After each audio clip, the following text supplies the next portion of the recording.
আসসালামু আলাইকুম প্রিয় শিক্ষার্থীরা, কেমন আছো তোমরা সবাই? স্টাডি জোনের আজকের ক্লাসে তোমাদের স্বাগতম। আমরা আজকে করব হচ্ছে তৃতীয় অধ্যায়ের 34 পৃষ্ঠার এই 6 নাম্বার এবং হচ্ছে এখানে আরেকটা 6 নাম্বার অঙ্ক আছে। এই দুইটা অঙ্ক, কারণ অঙ্ক দুইটা খুবই ইম্পর্টেন্ট, মানে খুবই ইম্পর্টেন্ট। এই দুইটা অঙ্ক শিখে রাখলে দেখা যাবে এখান থেকে একটা অঙ্ক তোমরা পরীক্ষায় কমন পাবা। দেখো তো 6 নম্বর অঙ্কে কি বলছে? রেজা তার কক্ষের মেঝেতে বসানোর জন্য 9 সেন্টিমিটার দৈর্ঘ্যের ও 6 সেন্টিমিটার প্রস্থের টাইলস কিনলো। টাইলসগুলো মেঝেতে বসিয়ে বর্গাকার ক্ষেত্র তৈরি করা হলো। মনে করো সে 9 সেন্টিমিটার দৈর্ঘ্য, মানে লম্বায় হচ্ছে 9 সেন্টিমিটার আর প্রস্থে হচ্ছে 6 সেন্টিমিটার, মানে এই টাইপের হচ্ছে প্রস্থ। মানে সে এই টাইপের কিছু টাইলস কিনলো, মানে আয়তকার টাইলস কিনলো সে। এখন এই আয়তকার টাইলস দিয়ে সে বর্গাকার ক্ষেত্র বানাবে, মানে বর্গ বানাবে। বানাতে হলে সে কি করবে? এখানে দেখো ক নাম্বারে কিছু শর্ত দিয়েছে। বলছে সবচেয়ে ছোট বর্গাকার ক্ষেত্রের দৈর্ঘ্য কত হবে? খ নাম্বার বলছে সবচেয়ে ছোট বর্গাকার ক্ষেত্রের তৈরি করার জন্য কয়টি টাইলস প্রয়োজন হবে? তারপর দ্বিতীয় ক্ষুদ্রতম বর্গাকার ক্ষেত্র তৈরি করার জন্য কতটি টাইলস প্রয়োজন হবে?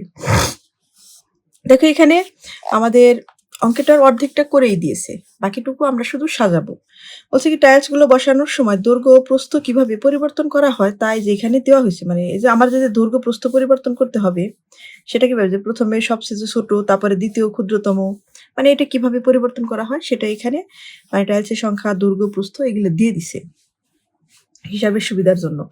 তো দেখো আমরা তাহলে ক নাম্বার সবচেয়ে ছোট বর্গাকার ক্ষেত্রে দৈর্ঘ্য কত হবে? তাহলে আমরা এখানে এটা এভাবে লিখে করব যে ক নাম্বার সবচেয়ে ছোট বর্গাকার ক্ষেত্রের দৈর্ঘ্য হবে, দৈর্ঘ্য কত হবে? দৈর্ঘ্য হবে হচ্ছে 9 ও 6 এর লসাগু সমান, লসাগু সমান। ঠিক আছে? তো এখন দেখো এখানে আমাদের 9 ও 6 এর কিছু সাধারণ গুণিতক দিয়ে দিছে। তো আমরা এখন এখানে লিখে দিব যে 9 ও 6 এর সাধারণ গুণিতক। সাধারণ গুণিতক কত আছে দেখো এখানে, এই যে 18 এবং হচ্ছে 36। তাহলে আমি এখানে লিখব যে 18 আর হচ্ছে 36। তাহলে সুতরাং 9 ও 6 এর লসাগু সমান 18। লসাগু হচ্ছে 18। তাহলে আমরা এখানে এটা লিখেই দিব যে সুতরাং সবচেয়ে ছোট বর্গাকার ক্ষেত্রের দৈর্ঘ্য 18 সেন্টিমিটার। ঠিক আছে? এটা হচ্ছে আমার ক নাম্বার। যেহেতু আমার এখানে গুণিতকগুলো বের করে দেওয়া আছে বইতে, এজন্য আমি শুধু এটুকু লিখে করছি। আর যদি গুণিতক বই করে না দেওয়া থাকতো তাহলে আমি এখানে গুণিতকগুলো আগে বের করে নিতাম, যে 9 এর গুণিতকগুলা, তারপরে 6 এর গুণিতকগুলো এগুলো বের করে আমি সাধারণ গুণিতক বের করতাম। যেহেতু আমাকে বের করে দিছে এজন্য আমি অর্ধেকটুকু করলাম। তারপরে দেখো এখন খ নাম্বার। খ নাম্বারে কি বলছে? সবচেয়ে ছোট বর্গাকার ক্ষেত্র তৈরি করার জন্য কয়টি টাইলস প্রয়োজন হবে? এখন আমার কয়টি টাইলস লাগবে আমি সেটা বের করব সবচেয়ে ছোট বর্গক্ষেত্র তৈরি করার জন্য। আচ্ছা, তাহলে আমরা এটা খাতায় করি। তাহলে এটা আমি খ নাম্বার এভাবে লিখব। খ সবচেয়ে কি লিখবো আমি? সবচেয়ে ছোট বর্গাকার ক্ষেত্রের দৈর্ঘ্য, সবচেয়ে ছোট বর্গাকার ক্ষেত্রের দৈর্ঘ্য হচ্ছে 18 সেন্টিমিটার। তাহলে আমি লিখব, এখন যেহেতু সবচেয়ে ছোট বর্গাকার ক্ষেত্রের দৈর্ঘ্য হচ্ছে 18 সেন্টিমিটার, তাহলে আমার এখন লিখতে হবে যে দৈর্ঘ্য বরাবর টাইলস লাগবে। তাহলে আমার দৈর্ঘ্য দেওয়া আছে হচ্ছে বইতে 9 সেন্টিমিটার। তাহলে 18/9 সমান 2টি। তারপর সুতরাং প্রস্থ বরাবর টাইলস লাগবে 18/6। আমার প্রস্থ হচ্ছে 6, এতটি সমান 3 × 6 = 18টি। তাহলে আমি এখানে লিখে দিব এবার যে দৈর্ঘ্য ও প্রস্থ বরাবর প্রতিটি সারিতে মোট টাইলস বসাতে হবে। তাহলে দৈর্ঘ্য ও প্রস্থ বরাবর মোট টাইলস লাগবে কয়টি? 2 × 3টি সমান 6টি। 6টি টাইলস লাগবে আমার দৈর্ঘ্য ও প্রস্থ বরাবর। তাহলে আমি এখানে কি লিখব? যে সবচেয়ে ছোট বর্গাকার ক্ষেত্র তৈরিতে টাইলস লাগবে কতটি? এখানে 6টি। উত্তর 6টি। তারপরে এখন আমাদের কি করতে হবে? পরেরটা দেখি আমরা গ নাম্বার। গ নাম্বারে কি বলছে? এই যে এখানে একটু বোঝার বিষয় আছে। এখানে বলছে দ্বিতীয় বৃহত্তম বর্গাকার ক্ষেত্র তৈরি করার জন্য কয়টি টাইলস প্রয়োজন? মানে আমি যে 2 নাম্বার বড়, মানে সবচেয়ে ছোট তো তৈরি করলাম, ছোটর চাইতে বড় মানে 2 নাম্বারটা। দেখো এখানে আমার বলছে টাইলসগুলো বসানোর সময় দৈর্ঘ্য ও প্রস্থ বরাবর কিভাবে পরিবর্তন করা হয় তা হিসাব করি। প্রস্থ বরাবর পরিবর্তন করে দেখো এটা হচ্ছে সবচেয়ে ছোট। এটার পরের সিরিয়ালে আসে হচ্ছে এটা হচ্ছে দ্বিতীয় ছোট। ঠিক আছে? যেটা আমার বলছে দ্বিতীয় ক্ষুদ্রতম বর্গাকার, এটা হচ্ছে দ্বিতীয় ছোট হবে। দ্বিতীয় ক্ষুদ্রতম ক্ষেত্রের দৈর্ঘ্য হবে হচ্ছে তোমার 36 সেন্টিমিটার। গ নাম্বার আমার হবে হচ্ছে কি লিখতে হবে? আকারের দিক থেকে দ্বিতীয় ক্ষুদ্রতম কি? বর্গাকার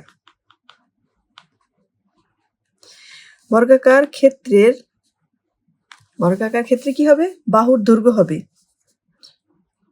বাহুর দৈর্ঘ্য হবে 9 ও 6 এর দ্বিতীয় সর্বনিম্ন সাধারণ কি গুণিতক। দ্বিতীয় সর্বনিম্ন সাধারণ গুণিতক আমাদের কত দেওয়া আছে? 36 দেওয়া আছে, তাই না? তাহলে অর্থাৎ 36 এটা আমাদের দেয়া আছে। তাহলে আমরা এখন যেটা করব সেটা কি করতে হবে আমাদের? বলো, দ্বিতীয় ক্ষুদ্রতম বর্গাকার ক্ষেত্র তৈরি করার জন্য মোট কয়টি টাইলস লাগবে সেটা আমরা এখন বের করব। তাহলে দৈর্ঘ্য বরাবর টাইলস লাগবে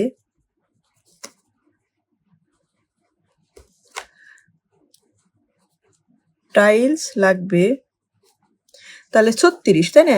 এর 36 আমরা ভাগ করব। 36 এখানে আমাদের দৈর্ঘ্য ছিল 9, এতটি সমান 4 নং 36, 4টি। আবার প্রস্থ বরাবর দেখো, প্রস্থ বরাবর টাইলস লাগবে 36/6টি সমান 6টি। 6 6 36। তাহলে এখন এটা যদি আমরা বের করে যাই তাহলে মোট টাইলস লাগবে কতগুলা? দেখো আমি এই পাশে পেজটা উল্টায় করি। এখানে আমাকে লিখতে হবে তাহলে দ্বিতীয়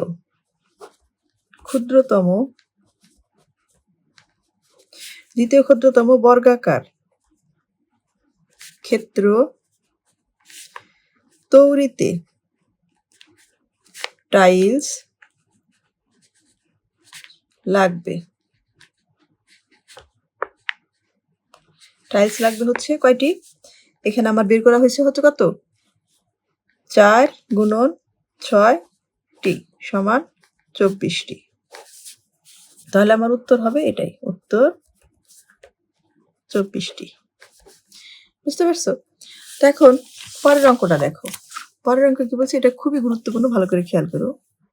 এখানে বলছে 2টি ঘন্টা একত্রে বাজার পর প্রথমটি 5 মিনিট পর পর এবং অপরটি 7 মিনিট পর পর বাজে। ঘন্টা দুইটা, একটা 5 মিনিট পর, মানে প্রথমে তো একসাথেই বাজা শুরু করে, কিন্তু তারপরে হচ্ছে একটা 5 মিনিট পরে বাজে, একটা 7 মিনিট পরে বাজে। এখন সকাল 10টায় যদি একত্রে বাজার পর এই ঘন্টা দুইটা পরবর্তীতে আবার কখন একত্রে বাজবে, এটা আমাদের বের করতে হবে। তবে অঙ্কটা খুবই গুরুত্বপূর্ণ, একটু ভালো করে খেয়াল করো। আমি খাতায় করে দিচ্ছি। এটাও 6 নাম্বার। এটা এইভাবে লিখতে হবে যে 5 ও 7 এর লসাগু যত হবে তত মিনিট পর ঘন্টা দুটি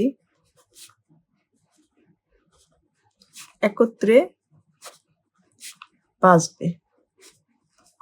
বুঝতে পারছো? তো আমরা যদি লসাগু বের করতে যাই, তাহলে চলো আমরা এখন বের করি। তাহলে আমরা কি লিখবো? 5 এর গুণিতক 5, 10, 15, 20, 25, 30, 35, 40, 45, 50। তারপর কি লিখবো? 7 এর গুণিতক 7, 14, 21, 28, তারপর কি 35, 42, 49, তারপরে 56, তারপর 63, তারপরে 70। দেখো, এখন যদি তুমি এই গুণনীয়কগুলোর ভিতরে মানে সাধারণ গুণনীয়ক বের করে দাও, তাহলে আমরা লিখবো কি 5 ও 7 এর সাধারণ গুণিতক লিখে কি করবো? সমানতে বের করবো আমরা। দেখো 5 ও 7 এর সাধারণ গুণিতক হচ্ছে, দেখো মিল আছে কোনটায়, 35, 35, এটা একটা মিল। দেখো তারপরে এইটুকুর ভিতরে আর মিল নেই, তবে আমরা যেহেতু সবচেয়ে ছোটটা মানে প্রথম যেটা পাইছি সেটাই তো সবচেয়ে ছোট, তাহলে আমরা এটাই লিখবো 35। সুতরাং 5 ও 7 এর লসাগু সমান 35। বুঝতে পারছো? অর্থাৎ ঘন্টা দুটি পুনরায় 35 মিনিট পর, অর্থাৎ 10টা 35 মিনিটে একত্রে বাজবে। বুঝতে পারছো? অঙ্কটা খুবই গুরুত্বপূর্ণ, তোমরা ভালো করে শিখে রাখবা। বুঝতে পারছো? আমি যে আজকে যে 2টা অঙ্ক করাইলাম, এই 2টা অঙ্ক থেকে একটা অঙ্ক তোমরা পরীক্ষায় পাবাই। তো আজকের ক্লাসটা এই পর্যন্তই। দেখা হবে পরবর্তীতে নতুন আরেকটা ক্লাসে। ততক্ষণ পর্যন্ত তোমরা ভালো থেকো। আমার এই ক্লাসটা ভালো লাগলে আমার চ্যানেলটিকে সাবস্ক্রাইব করে পাশে থাকা বেল আইকনে ক্লিক করে দিও।